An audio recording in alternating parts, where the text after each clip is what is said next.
नमस्कार दोस्तों, जागृति क्लासेज के ऑनलाइन प्रोग्राम में आप सभी का फिर से एक बार हार्दिक स्वागत है। हम लोग प्रेसिडेंट को कंप्लीट तरीके से और बहुत अच्छे तरीके से पूरी सीरीज में समझ चुके हैं कि प्रेसिडेंट से संबंधित कौन कौन से तथ्य आते हैं, उसका कॉन्सेप्ट क्या था, ये सारी चीज़ें आप देख चुके हो। आज का जो हमारा नया टॉपिक है वो है वाइस प्रेसिडेंट ऑफ इंडिया, अर्थात भारत का उपराष्ट्रपति। अगर हम लोग भारत का उपराष्ट्रपति पढ़ रहे हैं तो मैंने प्रारंभ में ही आप लोगों को बताया था, जब कार्यपालिका का परिचय जिसमें मैं बता रहा था कि जो भारत की कार्यपालिका होती है तो भारत की कार्यपालिका का जो निर्माण होता है वो कितने तत्वों से मिलकर के होता है। तो उसमें राष्ट्रपति हो गया, उपराष्ट्रपति हो गया, प्रधानमंत्री हो गई, मंत्रिपरिषद हो गई और महान्यायवादी हो गया।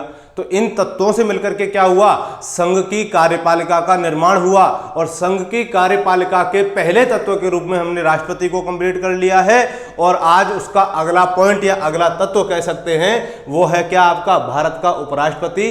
तो भारत के उपराष्ट्रपति से रिलेटेड जितने भी आर्टिकल्स हैं वो भी आप देख चुके हैं कि भारत के उपराष्ट्रपति से रिलेटेड अनुच्छेद कौन कौन से हैं।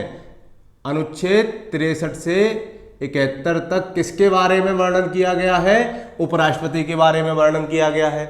अगर आपसे यह पूछे कि भारत के उपराष्ट्रपति का जो वर्णन है वो संविधान के किस भाग में किया गया है, तो अगर भाग की बात की जाती है दोस्तों तो यहां भाग क्या आ जाएगा, 5 आ जाएगा। क्यों आएगा भाग 5? क्योंकि संघ की कार्यपालिका का जो उल्लेख है वो किस भाग में किया गया है, भाग 5 में किया गया है। अब आपसे वो ये पूछ सकता है कि भाग 5 में कौन कौन से तत्वों का उल्लेख किया गया है। तो पूरी संघीय कार्यपालिका में राष्ट्रपति से लेकर के महान्यायवादी तक के जितने भी अंग हैं वो सब किस में आ जाएंगे, भाग 5 के अंतर्गत आ जाएंगे। लेकिन जब आर्टिकल्स पूछे तब 63 से 71 तक भाग 5 में किसका प्रावधान किया गया है, उपराष्ट्रपति पद का प्रावधान किया गया है। तो सबसे पहले हम ये देखेंगे कि इस टॉपिक में हम कौन कौन से उन पॉइंट्स पर चर्चा करेंगे जो एग्जाम के पॉइंट ऑफ व्यू से बहुत ज्यादा इंपॉर्टेंट होते हैं। ठीक है, तो मैं एक बार उसकी एक लिस्ट यहां बना देता हूं, एक सिनॉप्सिस यहां बना देता हूं ताकि आपको ये टॉपिक समझने में ज्यादा परेशानी न हो। तो सबसे पहले ये देखेंगे कि राष्ट्रपति का जो संवैधानिक प्रावधान है वो क्या है। ठीक है, यानी कि किस भाग में राष्ट्रपति का प्रावधान, उपराष्ट्रपति का जो प्रावधान है किस भाग में किया गया है, कौन से अनुच्छेद में किया गया है और इसको किस देश के संविधान से हमने ग्रहण किया है। तो देखिए, अगर हम संवैधानिक प्रावधान की बात करते हैं तो उपराष्ट्रपति का जो प्रावधान है वो भारतीय संविधान के कौन से भाग में किया गया है, 5 में किया गया है। और इससे संबंधित जो आर्टिकल्स हैं, अनुच्छेद हैं, वो कौन से हैं आपके, अनुच्छेद 63 से 71 तक। ठीक है, पहला सवाल तो ये बन गया। दूसरा बनेगा कि भारतीय संविधान में उपराष्ट्रपति का पद हमने किस देश के संविधान से प्रेरित होकर के ग्रहण किया है। तो दोस्तों यहां याद रखना कि अमेरिकी संविधान से हमने क्या लिया है, उपराष्ट्रपति का पद लिया है। कहां से, अमेरिका से। और अगर राष्ट्रपति की बात आ जाए तब हमें अमेरिका के स्थान पर क्या करना है, ब्रिटेन करना है। क्यों? क्योंकि राष्ट्रपति का जो पद है वो ब्रिटेन के राजा से मिलता जुलता है, इसीलिए हमने ब्रिटेन से प्रेरित होकर के राष्ट्रपति पद का प्रावधान भारतीय संविधान में किया है। और उपराष्ट्रपति पद का प्रावधान कहां से किया है, अमेरिकी संविधान से किया है। तो दोस्तों ये तो था इसका क्या, संवैधानिक प्रावधान। इसके बाद में जो अगला पॉइंट आता है आपका वो आता है कि उपराष्ट्रपति बनने के लिए, वाइस प्रेसिडेंट बनने के लिए एक व्यक्ति के अंदर कौन कौन सी योग्यताएं होनी चाहिए। ठीक है, क्या वो उन योग्यताओं का पालन करके राष्ट्रपति, उपराष्ट्रपति बन सकता है या नहीं बन सकता। तो सबसे पहले इसकी योग्यताएं या जिन्हें हम एलिजिबिलिटी बोलते हैं, अर्हताएं बोलते हैं, उसके बारे में चर्चा करेंगे। तो आपको पता है कि उपराष्ट्रपति बनने के लिए कौन कौन सी योग्यताओं की आवश्यकता होती है। तो जो योग्यताएं हमने राष्ट्रपति में देखी थी कुछ तो वो आ जाएंगी। बस एक योग्यता जो है, एक एलिजिबिलिटी जो है इसकी अलग है। वो क्या है, पहली तो यही है कि वो क्या हो, भारत का नागरिक हो। ठीक है, दूसरा वो अपनी 35 वर्ष की आयु पूर्ण कर चुका हो।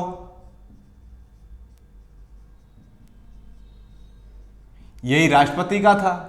यहां ध्यान रखना कि भारत का नागरिक अगर शब्द आ रहा है और क्वेश्चन में ऑप्शन दे दे कि बताइए निम्नलिखित में से कौन उपराष्ट्रपति या राष्ट्रपति बनने की योग्यता नहीं है, तो अगर दे दे कि राष्ट्रपति बनने के लिए जन्म से भारत का नागरिक होना चाहिए, तो ये कथन जो होता है ना जन्म से, तो भारत के संविधान में ऐसा कहीं उल्लेख नहीं किया गया है कि अगर कोई व्यक्ति भारत के किसी संवैधानिक पद पर जाना चाहता है तो वो जन्म से ही भारत का नागरिक हो। वो केवल भारत का नागरिक होना चाहिए, चाहे वो वंशक्रम के आधार पर भारत का नागरिक बना हो, चाहे देशीयकरण के आधार पर भारत का नागरिक बना हो, चाहे रजिस्ट्रेशन के आधार पर भारत का नागरिक बना हो। ठीक है, तो ये सारी चीजें एक बार आपको बहुत अच्छे तरीके से याद करनी होंगी, क्योंकि भारत का नागरिक बस इतना शब्द है, वो नागरिक कैसे भी हो, चाहे वो जन्म से हो या किसी दूसरे देश से आकर के पहले भारत में रहा है, उसके बाद में उसने पंजीकरण की जो प्रक्रिया है वो पूरी करवाई है तब, या किसी भूभाग के मिलने से भारत में वो नागरिक बना है। कोई भी व्यक्ति क्या बन सकता है, भारत का नागरिक बन सकता है, बशर्ते वो कुछ शर्तों को क्या करता हो, पूरी करता हो। दूसरी 35 वर्ष की आयु पूर्ण कर चुका हो। तीसरी जो इसकी योग्यता है वो ये है कि उपराष्ट्रपति वो व्यक्ति बनेगा जो राज्यसभा का सदस्य बनने की योग्यता रखता हो। क्या, जो राज्यसभा का सदस्य बनने की इसके अंदर क्या हो, योग्यताएं होनी चाहिए। राज्यसभा का सदस्य बनने की योग्यता क्या हो, उस व्यक्ति के अंदर हो। जो अगला पॉइंट है वो क्या है, वो है कि किसी भी लाभ के पद पर ना हो।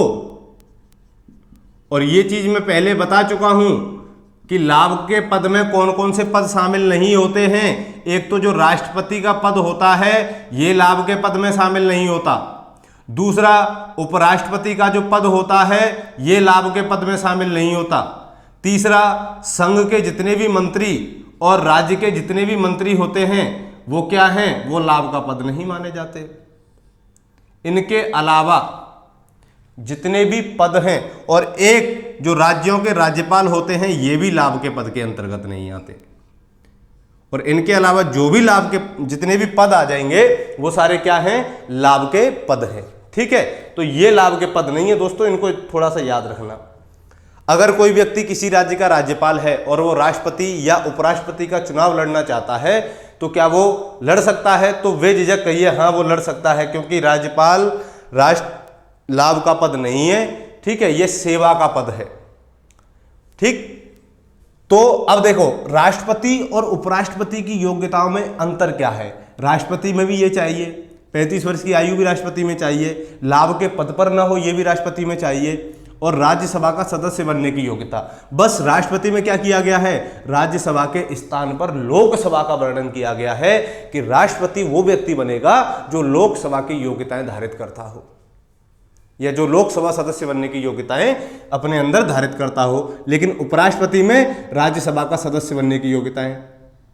ठीक है, इसके बाद में अगला पॉइंट आता है हमारा उपराष्ट्रपति का निर्वाचन,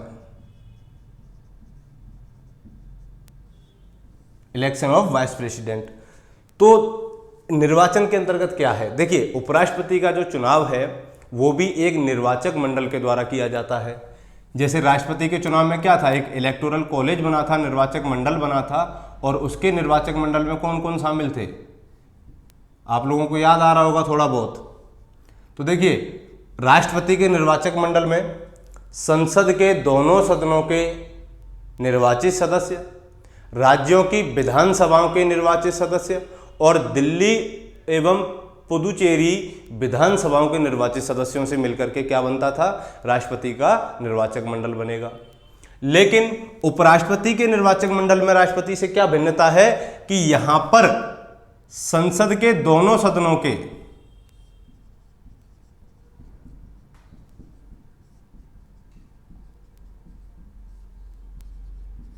सभी सदस्य क्या लेंगे, उपराष्ट्रपति के निर्वाचन में भाग लेंगे। सभी का मतलब क्या हो गया, लोकसभा और राज्यसभा। तो लोकसभा में क्या था, मनोनीत और निर्वाचित दोनों सदस्य थे। तो निर्वाचित तो लेंगे ही लेंगे, इनके साथ साथ मनोनीत सदस्य भी इसमें भाग लेंगे।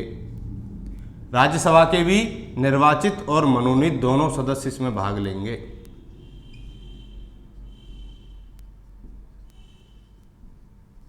ठीक है, तो राष्ट्रपति और उपराष्ट्रपति में क्या अंतर है कि राष्ट्रपति के चुनाव में संसद के केवल निर्वाचित सदस्य भाग ले रहे थे, लेकिन उपराष्ट्रपति के चुनाव में संसद के निर्वाचित प्लस मनोनीत दोनों सदनों के निर्वाचित तथा मनोनीत दोनों सदस्य भाग लेंगे।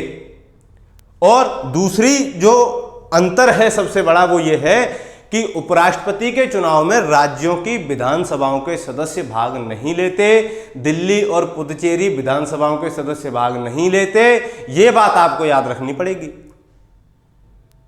दूसरी बात आती है कि जो उपराष्ट्रपति का निर्वाचन है ये किस रीति से कराया जाता है। जैसे राष्ट्रपति का जो निर्वाचन था वो अप्रत्यक्ष रूप से करवाया जा रहा था, तो उपराष्ट्रपति का चुनाव भी क्या होगा, इनडायरेक्ट रूप से होगा, अप्रत्यक्ष रूप से होगा। क्यों? क्योंकि इसके निर्वाचक मंडल का जो निर्माण हो रहा है वो संसद के सदस्यों से हो रहा है, तो संसद के जो सदस्य हैं वो ही भाग ले रहे हैं इसके चुनाव में, जनता भाग नहीं ले रही है, तो अप्रत्यक्ष रूप से। ठीक है, दूसरी बात आती है कि अप्रत्यक्ष हो गया, जिस तरीके से राष्ट्रपति के चुनाव में आनुपातिक प्रतिनिधित्व प्रणाली को अपनाया गया था, आनुपातिक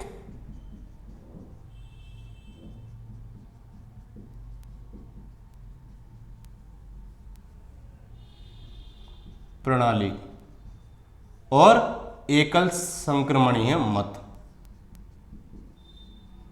इन तीनों चीजों के बारे में मैं पहले ही बता चुका हूं। राष्ट्रपति वाले में विस्तार से, बहुत विस्तार से बताया है। गुप्त मतदान किया जाएगा। तो ये प्रक्रिया क्या हो गई, उपराष्ट्रपति के निर्वाचन की हो गई। उम्मीद कर रहा हूं कि ये चीज आप समझ गए होंगे। अब इससे आगे बढ़ते हैं कि राष्ट्रपति की शपथ कौन दिलाता है, या राष्ट्रपति की जो पदावधि होती है वो क्या होती है, इसकी पद की रिक्तता किन किन आधारों पर हो सकती है, इसकी शक्ति और कार्य क्या होंगे, और इसकी उपलब्धियां क्या होंगी, परिलब्धियां क्या होंगी, वेतन भत्ता कहाँ से दिया जाता है।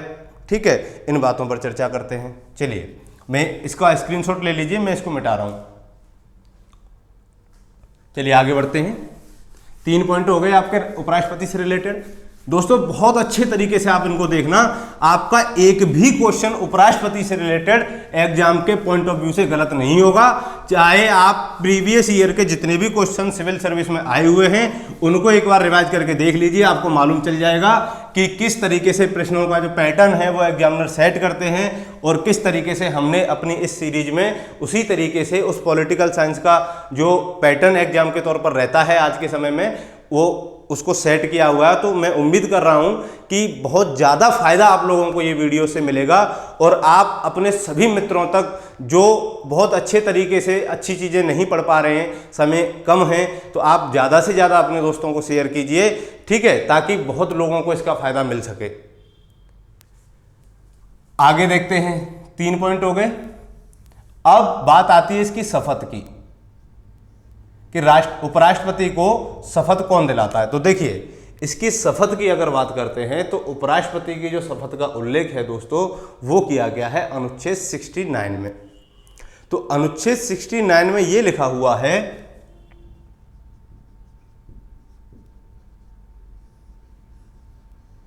कि उपराष्ट्रपति को शपथ या तो राष्ट्रपति दिलाता है,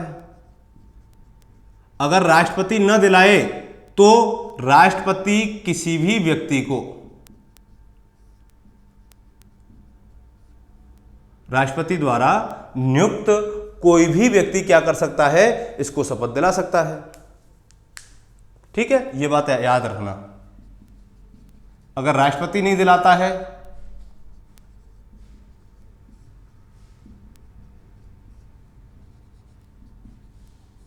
वैसे आमतौर पर राष्ट्रपति ही दिलाते हैं, लेकिन कई बार जब राष्ट्रपति नहीं दिलाते हैं तो राष्ट्रपति क्या करता है, किसी भी व्यक्ति को इस काम के लिए नियुक्त करता है कि आप उपराष्ट्रपति जी को शपथ दिलाइए। ठीक है, तो ये जो प्रावधान है ये कौन से अनुच्छेद में किया गया है, 69 में किया गया है। यहां से सवाल आपसे यही पूछा जाएगा, उपराष्ट्रपति को शपथ कौन दिलाता है, तब आप क्या कहोगे, उपराष्ट्रपति को शपथ राष्ट्रपति दिलाता है। अगर राष्ट्रपति नहीं दिलाए तो राष्ट्रपति के द्वारा जो व्यक्ति उस कार्य के लिए नियुक्त किया गया है वो उपराष्ट्रपति को क्या करेगा, उसके पद की शपथ दिलाएगा। अगला पॉइंट आता है इसमें हमारा उपराष्ट्रपति की पदावधि या कार्यकाल। देखिए, उपराष्ट्रपति की जो पदावधि होती है, जिस दिन वह अपने पद को ग्रहण करता है, जिस दिन वह शपथ लेता है, उस दिन से क्या होगा, इसका कार्यकाल 5 वर्ष का होगा।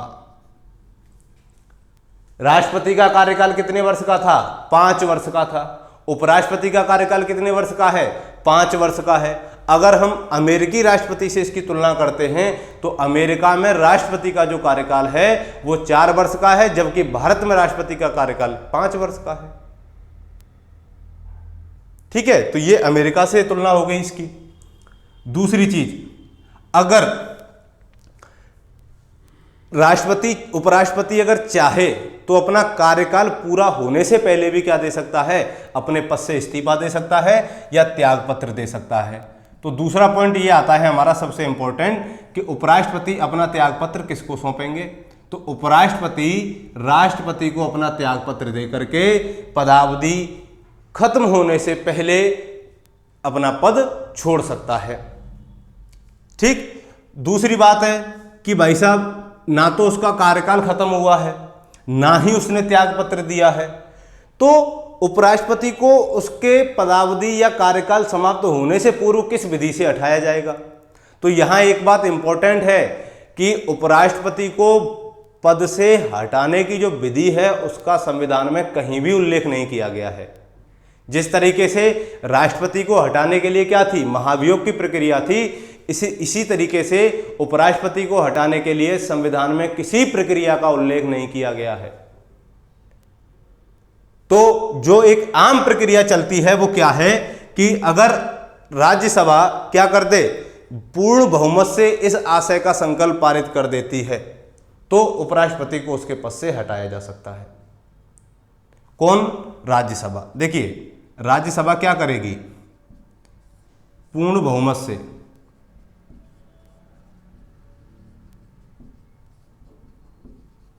संकल्प पारित करेगी।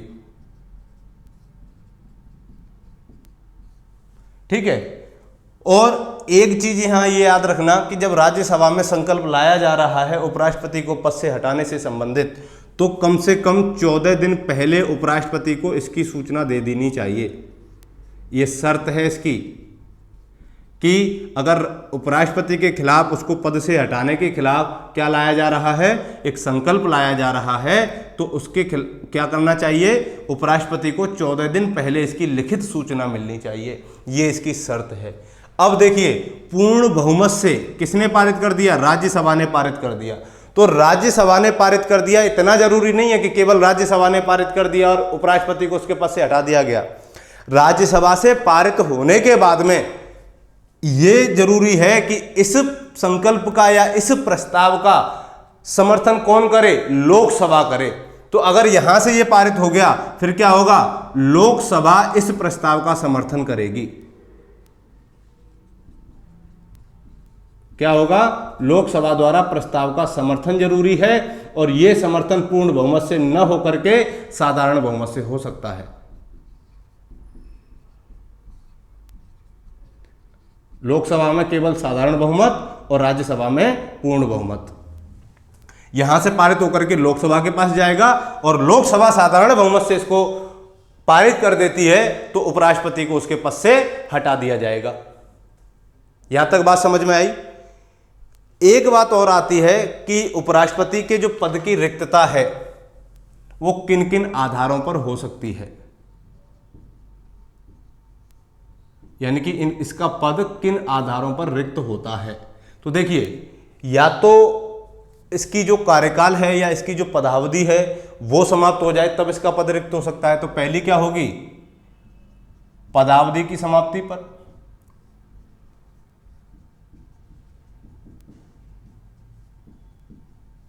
दूसरा है कि पद पर रहते हुए उसकी मृत्यु हो जाए,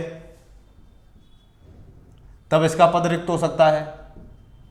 तीसरा है कि वो अपना त्यागपत्र दे दे, तो त्यागपत्र किसको देता है उपराष्ट्रपति? राष्ट्रपति को देता है। यहीं से क्वेश्चन आएंगे दोस्तों, भरोसा रखना आप मेरे ऊपर कि उपराष्ट्रपति से रिलेटेड जितना यहां आप पढ़ रहे हो इससे बाहर एक भी सवाल नहीं जाएगा, ये मेरी जिम्मेदारी है। वो मैं इसलिए कह रहा हूं क्योंकि जितने भी 1991 से लेकर के 2019 तक जितने भी एग्जाम आपके हुए हैं उन सब पेपर्स की गहन स्टडी करने के बाद में हम लोगों ने सीरीज को रेडी किया है, और किस तरीके से सवाल आते हैं, कहां से आते हैं, उन पॉइंट्स पर बहुत ज़्यादा फोकस किया गया है। इसलिए आप जितना पढ़ रहे हैं वो आपके एग्जाम के पॉइंट ऑफ व्यू से बहुत इंपॉर्टेंट है, इसको आप एक भी पॉइंट को यहां छोड़ नहीं सकते। इसलिए राष्ट्रपति का जो टॉपिक था वो थोड़ा लंबा चल गया, 6-7 लेक्चर उसके हो गए। वो क्यों हो गए? वो इसीलिए हो गए क्योंकि राष्ट्रपति से रिलेटेड बहुत सारे क्वेश्चन हर एग्जाम में पूछे जाते हैं, खासकर यूपीएससी और स्टेट पीसीएस में, चाहे वो आरएस का एग्जाम हो, यूपी पीसीएस का एग्जाम हो, बिहार पीसीएस का, एमपी पीसीएस का, कोई भी स्टेट का एग्जाम आप उठा लीजिए, राष्ट्रपति से रिलेटेड 1-2 सवाल आपको हर एग्जाम में मिलेंगे, और बहुत ही बेहतरीन लेवल होता है उन सवालों का। और मैं भरोसा दिलाता हूं आपको, आपका एक भी क्वेश्चन इस सीरीज से पॉलिटिकल साइंस का नहीं छूटेगा। अगर 15 क्वेश्चन आपके किसी सब्जेक्ट में आ रहे हैं एग्जाम में, तो आप कम से कम 12 सवाल सही करके आओगे, क्योंकि 1-2 सवाल तो बाहर रहते हैं हमेशा। ठीक है, अब अगली बात आती है कि राष्ट्रपति का निर्वाचन अवैध हो जाए, इसके निर्वाचन की अवैध होने पर तब ये अपना पद छोड़ेगा। तो ये कुछ तरीके हैं जो उपराष्ट्रपति के पद की रिक्ति के बारे में बताते हैं कि उपराष्ट्रपति का जो पद है वो किन आधारों पर रिक्त हो सकता है। तो पहला, कार्यकाल पूरा होने पर, तो इसका कार्यकाल कितना है? 5 वर्ष का है।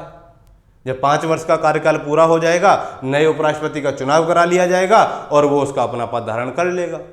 दूसरा है इसकी आकस्मिक मृत्यु हो जाए, और मृत्यु होने पर क्या होगा? इसका पद समाप्त हो जाएगा। तीसरा है ये अपना त्यागपत्र सौंप दे, तो त्यागपत्र किसको सौंपता है? राष्ट्रपति को सौंपता है, तब इसका पद रिक्त हो जाएगा। या इसका जो इलेक्शन है वो अवैध घोषित हो जाए, तो इसके इलेक्शन के अवैध घोषित होने पर क्या होगा? इसका पद रिक्त हो जाएगा। यहीं पर एक पॉइंट और नोट कर लेना आप, जो बहुत ही इंपॉर्टेंट है। अगर उपराष्ट्रपति के चुनाव से संबंधित या राष्ट्रपति के चुनाव से संबंधित कोई विवाद होता है, तो उसका अंतिम निपटारा कहां पर किया जाता है, उसका अंतिम निर्णय कहां दिया जाता है? तो देखिए, अगर इसके चुनाव से संबंधित कोई भी मामला आता है तो इसका निपटान कहां किया जाता है? सर्वोच्च न्यायालय में किया जाता है, और सर्वोच्च न्यायालय का जो निर्णय होगा इस मामले में वो अंतिम होगा।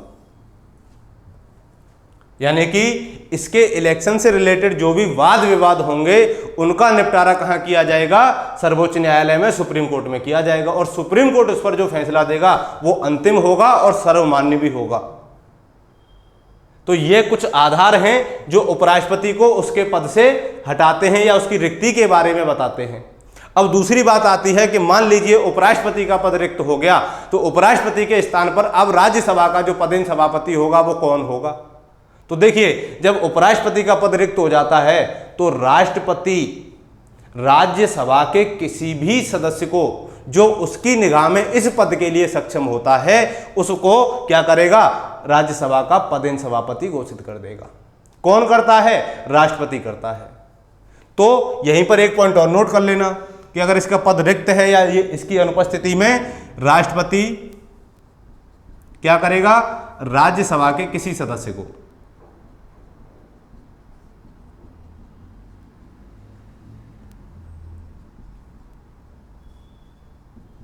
सभापति नियुक्त करता है। देखिए, यहां पर एक शब्द आ रहा है नियुक्त, और अगर उपराष्ट्रपति राज्यसभा का सभापति है तो वो नियुक्त नहीं होता है, वो निर्वाचित होता है, क्योंकि उसका अलग से इलेक्शन हो रहा है। और जब उसका पद रिक्त हो जाए और राष्ट्रपति किसी व्यक्ति को सभापति बनाएगा तब उसकी नियुक्ति होती है, और नियुक्ति कौन कर रहा है? राष्ट्रपति करता है। ठीक है, तो ये एक पॉइंट और रह गया है हमारा, इसमें लास्ट 2 पॉइंट रह गए हैं कि राष्ट्रपति उपराष्ट्रपति की पावर्स क्या हैं, उसके कार्य क्या होंगे। तीसरा उसकी परिलब्धियां क्या हैं, वेतन भत्ते क्या होते हैं, कहाँ से दिए जाते हैं, इन पर चर्चा करते हैं।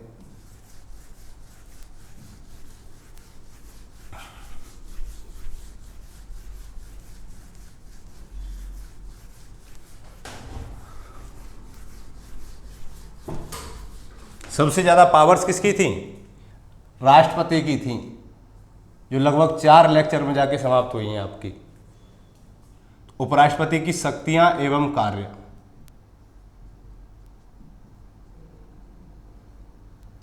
ठीक है। इसके बाद में इसकी परिलब्धियां,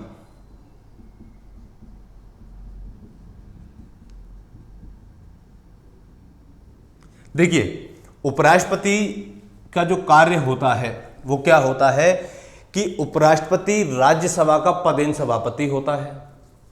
कौन होगा? राज्यसभा का पदेन सभापति, क्योंकि राज्यसभा की जो अध्यक्षता करता है वो कौन करता है? उपराष्ट्रपति करता है। तो अब यहां में ये देखना है कि सभापति के रूप में या राज्यसभा के अध्यक्ष के रूप में क्या इसकी शक्तियां वही होती हैं जो लोकसभा अध्यक्ष की होती हैं। तो बिल्कुल दोस्तों यहाँ ये याद रखना कि अगर ये अध्यक्षता की अगर बात करते हैं, अध्यक्षता के रूप में इसकी शक्तियां क्या होंगी? लोकसभा अध्यक्ष के बराबर होंगी। लोकसभा अध्यक्ष बराबर अध्यक्षता के रूप में शक्तियां, या अध्यक्ष के रूप में शक्तियां, ये मिटा देना आप। अध्यक्ष के रूप में इसकी शक्तियां वही होंगी जो लोकसभा अध्यक्ष की होती हैं।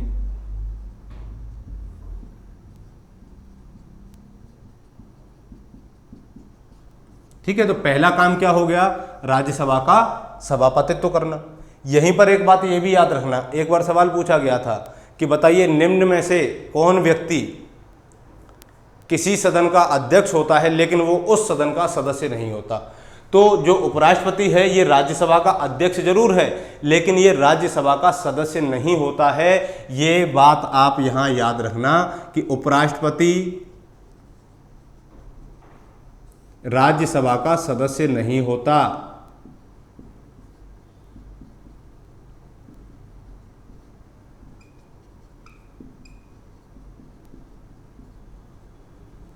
ठीक है, लेकिन लोकसभा का जो अध्यक्ष होता है ये लोकसभा का सदस्य होता है, जबकि राज्यसभा का जो सभापति होता है वो राज्यसभा का सदस्य नहीं होता। ये बात आपको यहां याद रखनी है। दूसरा इसका काम क्या है कि अगर राष्ट्रपति अनुपस्थित होता है,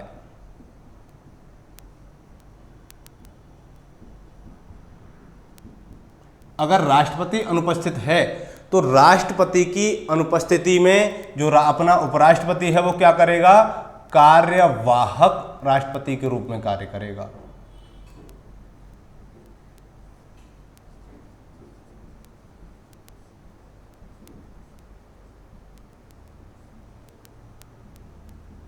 ठीक है, उपराष्ट्रपति राष्ट्रपति की अनुपस्थिति में कार्यवाहक राष्ट्रपति के तौर पर काम करेगा और कार्यवाहक राष्ट्रपति के तौर पर इसका जो समय है, इसकी जो पद की अवधि होगी वो कितनी होगी? 6 महीने होगी। या ये कह सकते हैं कि राष्ट्रपति जब अनुपस्थित होता है तो उपराष्ट्रपति अधिकतम उसके कार्यकाल को 6 महीने तक संभाल सकता है। क्यों? क्योंकि 6 महीने में नए चुनाव कराने की रीति है, नए इलेक्शन हो जाते हैं, इसलिए फिर क्या आ जाता है? राष्ट्रपति का उत्तराधिकारी आ जाता है और फिर जिस दिन से वो अपना पद धारण करता है उस दिन से उसका कार्यकाल 5 वर्ष का हो जाता है। दूसरी बात यहां ये याद रखना कि जब उपराष्ट्रपति कार्यवाहक राष्ट्रपति के रूप में कार्य करता है तब ये राज्यसभा का सभापति नहीं होता।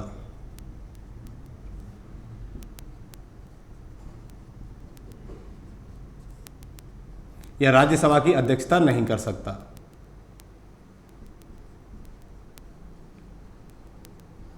ये बात आपको याद रखनी है। कितने पॉइंट आ गए इसी में? कार्यवाहक राष्ट्रपति के रूप में कौन कार्य करेगा? उपराष्ट्रपति करेगा। कितने दिन? 6 महीने। उसके बाद नए चुनाव हो जाएंगे। जब ये कार्यवाहक राष्ट्रपति के रूप में कार्य करेगा तो ये राज्यसभा का सभापतित्व नहीं कर सकता, राज्यसभा की अध्यक्षता नहीं कर सकता। फिर क्या होगा, यही व्यक्ति जो इसको अच्छा लगेगा राज्यसभा के, उसी सदस्य को क्या कर देगा, राज्यसभा का सभापति नियुक्त कर देगा। क्यों? क्योंकि इस समय अब ये राष्ट्रपति बन चुका है। ठीक है, ये चीजें आपको याद हो जाएंगी। अब अगली बात आती है कि अगर उपराष्ट्रपति भी अनुपस्थित हो, या राष्ट्रपति अनुपस्थित हो गया, उपराष्ट्रपति भी अनुपस्थित हो गया, अगर उपराष्ट्रपति भी अनुपस्थित होता है तो मैं उसकी एक चेन सिस्टम यहां बना देता हूं, इसको आप नोट कर लीजिए या स्क्रीनशॉट ले लीजिए एक बार, फिर मैं इसको मिटाता हूं। चलिए देखिए, एक चेन सिस्टम चलता है कि अगर राष्ट्रपति का पद रिक्त है और राष्ट्रपति अपना पद छोड़ देगा, तब इसकी अनुपस्थिति में कौन बनेगा, उपराष्ट्रपति बनता है। और उपराष्ट्रपति भी अनुपस्थित है, तब कौन बनेगा, सुप्रीम कोर्ट का मुख्य न्यायाधीश बनेगा।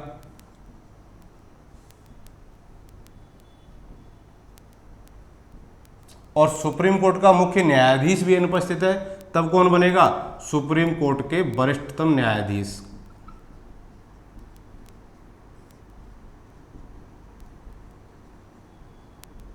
देखिए, एक बार क्या हुआ था कि ना तो राष्ट्रपति का पद रिक्त हो चुका था, उपराष्ट्रपति अपने पद पर थे नहीं, तो सुप्रीम कोर्ट के एक जज थे एम हिदायतुल्लाह। कौन थे, एम हिदायतुल्लाह। फिर इन्होंने कार्यवाहक राष्ट्रपति के रूप में अपना कार्यभार संभाला था। अब दूसरी बात आती है कि उपराष्ट्रपति का अगर पद रिक्त है लेकिन राष्ट्रपति का पद है, तो उपराष्ट्रपति के पद, इसका काम क्या होता है, राज्यसभा की अध्यक्षता करना। तो इसके स्थान पर फिर ये राष्ट्रपति क्या करेगा, राज्यसभा के सदस्य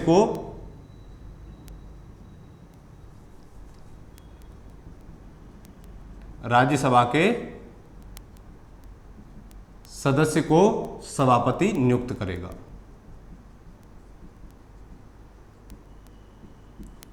तो ये चेन सिस्टम किसके लिए थी, राष्ट्रपति के लिए। अगर ये अनुपस्थित होता है तो ये अनुपस्थित होता है ये, फिर ये। ठीक है, अब लास्ट पॉइंट बचा हमारा क्या, कि इसकी परिलब्धियां क्या होंगी, यानी कि इसको वेतन कहां से मिलेगा। तो देखिए, राष्ट्रपति को वेतन कहां से मिल रहा था, भारत की संचित निधि से मिलता था। और जब ये, एक चीज यहां नोट कर लीजिए कि इसको वेतन भारत की संचित निधि से दिया जाता है।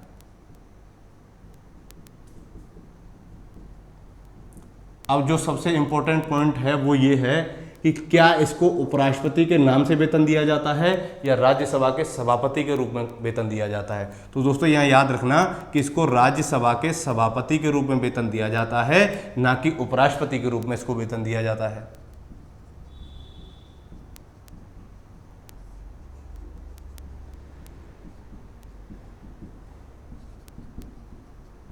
ठीक है, दूसरी बात आती है कि जब ये राष्ट्रपति का कार्यकाल संभालता है और राष्ट्रपति के स्थान पर जब ये कार्य करता है, तब उसको वो सारी सुविधाएं, वो सारे वेतन भत्ते मिलेंगे जो राष्ट्रपति को दिए जाते हैं। ऐसा नहीं होगा कि राष्ट्रपति, कार्यवाहक राष्ट्रपति इसको बना दिया गया और कार्यवाहक राष्ट्रपति बना दिया, उसके बावजूद भी इसको सभापति के रूप में वेतन मिल रहा है। जब ये कार्यवाहक राष्ट्रपति होगा तब इसको राष्ट्रपति के ही वेतन भत्ते मिलेंगे जो राष्ट्रपति के लिए क्या किए गए हैं, फिक्स किए गए हैं। तो एक बार मैं यहाँ रिपीट कर देता हूँ कि कौन कौन से आर्टिकल हैं जो इससे इंपॉर्टेंट हैं। तो देखिए, पहला आर्टिकल है उपराष्ट्रपति से रिलेटेड, आर्टिकल 63 अनुच्छेद 63। अनुच्छेद 63 में भारत का एक उपराष्ट्रपति होगा, अर्थात उसके पद का प्रावधान किया गया है। अनुच्छेद 64 में उपराष्ट्रपति राज्यसभा का पदेन सभापति होगा। अनुच्छेद 65 में अगर राष्ट्रपति अनुपस्थित है तो उसके कर्तव्यों का निर्वहन कौन करेगा, उपराष्ट्रपति करेगा। अनुच्छेद 66 में इसके निर्वाचन के बारे में दे रखा है कि इसके निर्वाचक मंडल कैसे बनेगा और किस रीति से इसका निर्वाचन करवाया जाएगा। अनुच्छेद 67 में उपराष्ट्रपति का कार्यकाल क्या होगा, इसकी पदावधि क्या होगी, इसके बारे में चर्चा की गई है। 69 में इसके शपथ के बारे में उल्लेख है। 70 में अगर आकस्मिक परिस्थितियों में राष्ट्रपति का पद रिक्त हो जाता है तो उसके कर्तव्यों का निर्वहन कौन करेगा, उपराष्ट्रपति करेगा, इसके बारे में दे रखा है। और आर्टिकल 71 में उपराष्ट्रपति और राष्ट्रपति के चुनाव से संबंधित विवादों के निपटारे की विधि बताई गई है कि उनके विवादों का जो निपटारा होगा वो कहाँ होगा, सर्वोच्च न्यायालय में होगा।